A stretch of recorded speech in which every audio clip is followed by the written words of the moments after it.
সবাইকে নমস্কার জানাই, সবাইকে শুভ সকাল জানাই। এখানে নিয়ে আসছে বাজার থেকে রূপচাঁদা মাছ দিয়ে আলু দিয়ে ঝাল রান্না করব, মাছের ঝাল। মাছটা আমি এখন ভালো করে ধুয়ে নিয়েছি, এখন ভেজে দেব। মাছটা আমি মেখে নেব 1 চামচ নুন দিয়ে, 1 চামচ হলুদ গুঁড়ো দিয়ে ভালো করে মাছটা মেখে নেব।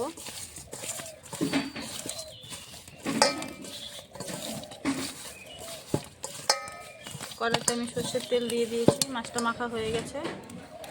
কড়াইতে সর্ষের তেল দিয়ে দিয়েছি, গরম হয়ে গেছে। এখন মাছগুলো দিয়ে দেবো।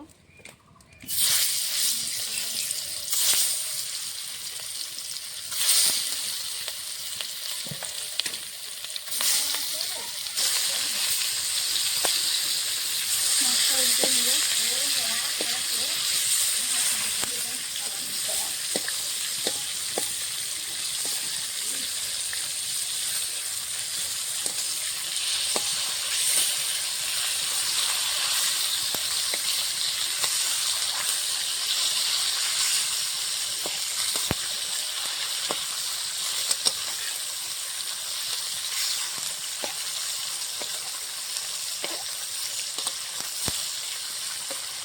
মাছ উল্টানো হয়ে গেছে, আমি যদি আলুটা কেটে নেব।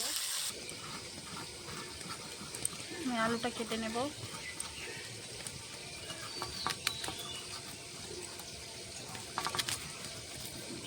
এই সাইজে করে আলুটা কেটে নেব।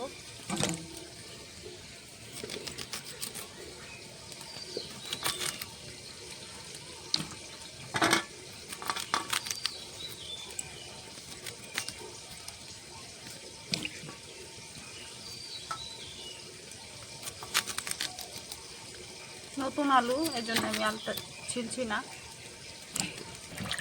আলুটা কাটা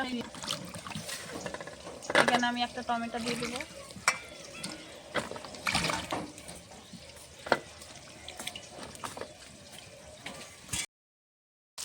মাছটা লাল লাল করে মাছটা ভেজে নিয়েছি, এখন নামিয়ে নেব।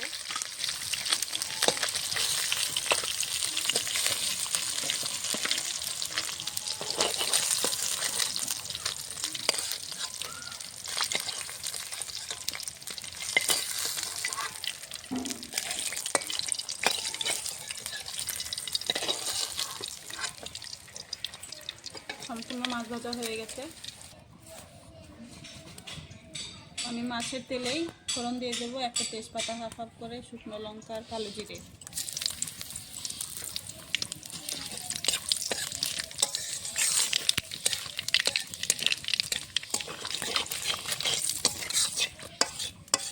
আমার ফোড়নটা হয়ে গেছে, এখন কেটে ধুয়ে রাখা আলুগুলো দিয়ে দেবো।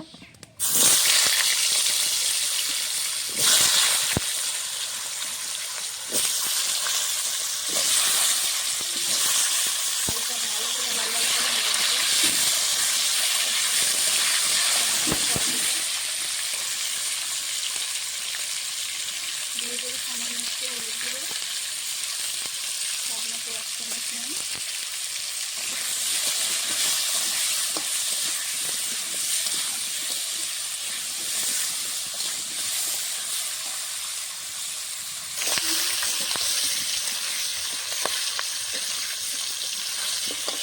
আলুটা ভাজা হওয়ার মধ্যে আর কিছুক্ষণ ভেজে নেব।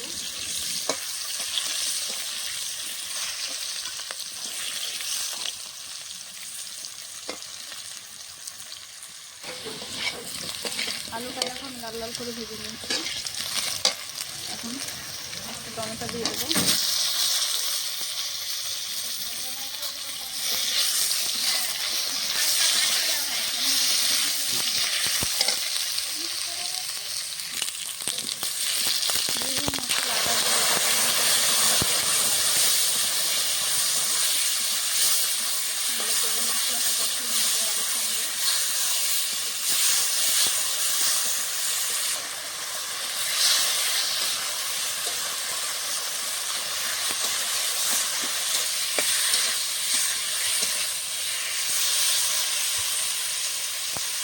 আলুটা সিদ্ধ হয়ে গেছে ভাজতে ভাজতে।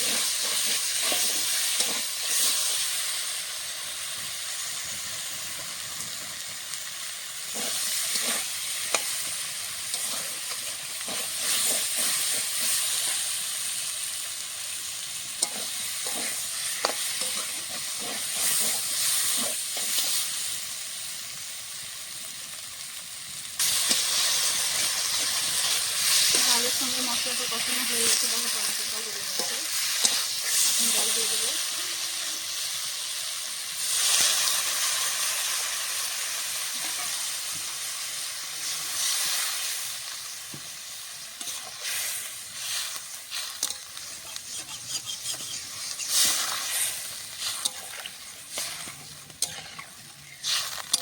জলটা ফুটে উঠলেই মাছগুলো দিয়ে দেবো।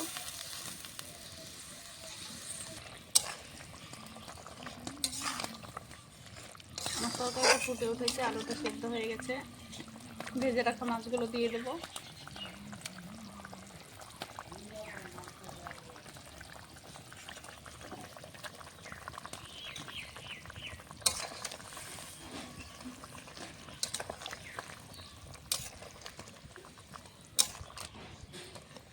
আর কিছুক্ষণ সময় পর নামিয়ে নেব।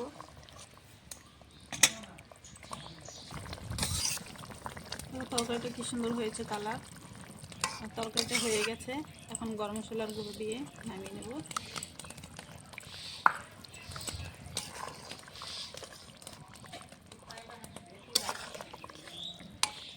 তরকারিটা আমি এখন নামিয়ে নেব।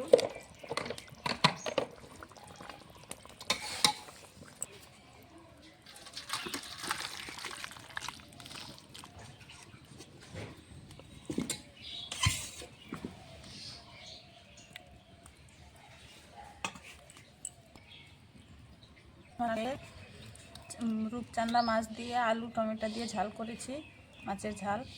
তোমাদেরকে রান্নাটা ভালো লাগলে অবশ্যই লাইক কমেন্ট শেয়ার সাবস্ক্রাইব করে দেবে। আজকের মতন রান্নাটা এই অবধি, আবার কালকে দেখা করছি।